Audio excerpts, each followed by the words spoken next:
Kasako Media, tunaangazia maisha, tunaandika kesho. Mtazamaji wa Kasako Media, karibu jiunge nami katika kuletea makala ya msanii wa Bongo Movie Wastara Juma katika hali yake ya sasa ya mahusiano.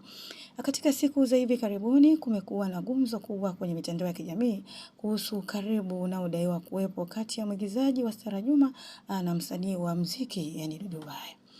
Mashabiki na wadau wa burudani wamekuwa wakijadili kwa kina kuhusu mahusiano yao, huku wengine wakijaribu kufuatilia ishara mbalimbali wanazoziona kupitia video na picha zinazosambaa kwenye mitandao ya kijamii. Chanzo cha gumzo. Mjadala huu ulianza baada ya kusambaa kwa maudhui mbalimbali zinazoonyesha wawili hao wakiwa karibu na kuzungumzia maisha yao binafsi. Baadhi ya mashabiki walitafsiri ukaribu huo kama ishara ya kuwepo kwa mahusiano ya kimapenzi, huku wengine wakisisitiza kuwa huenda ni urafiki wa kawaida au kazi za pamoja tu.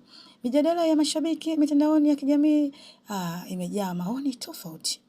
Wapo wanaunga mkono uwezekano wa wawili hao kuwa kwenye uhusiano na wengine wameeleza kuwa wanaonekana kuelewana vizuri. Hata hivyo, kundi lingine la mashabiki limekuwa likiwataka watu kuheshimu faragha ya wasanii na kutochukua kila kinachoonekana kwenye mitandao kama uthibitisho wa mahusiano.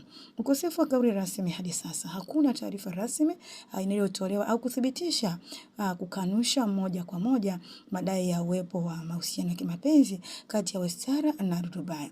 Hali hii imeendelea kuongeza udadisi na mjadala miongoni mwa wafuasi wao. Hatimaye gumzo kuhusu Wastara na Dudu Baya linaonyesha jinsi maisha ya wasanii yanavyofuatiliwa kwa ukaribu na mashabiki. Licha ya uvumi unaoendelea, ni muhimu kutofautisha kati ya taarifa rasmi na maoni ya mitandao pamoja na kuheshimu faragha ya mahusiano husika. Tupate historia fupi ya Wastara Juma. Ni mwigizaji maarufu wa filamu za Kiswahili nchini Tanzania. Hajajulikana sana katika tasnia ya Bongo Movie kwa muda mrefu. Alizaliwa tarehe 27 Septemba 1983 mkoani Morogoro na alianza safari yake ya sanaa mwisho wa kuingia rasmi kwenye uigizaji mwaka 1999, na tangu hapo alionekana kwenye filamu na vipindi mbalimbali vya televisheni vilivyompa umaarufu mkubwa nchini.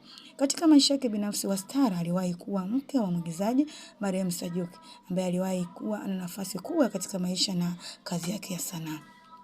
Pia amewahi kuzungumzia mara kadhaa kutokana na maisha yake ya mahusiano na changamoto mbalimbali alizopitia ikiwemo afya ya ndoa. Kwa jumla, Wastara ni miongoni mwa waigizaji waliodumu kwa muda mrefu kwenye tasnia ya filamu Tanzania. Alijulikana kwa uwezo wake wa kuigiza na maisha yake ambayo yamekuwa yakivutia mijadala ya mashabiki. Na hii ni Kasako Update na Adela Thomas.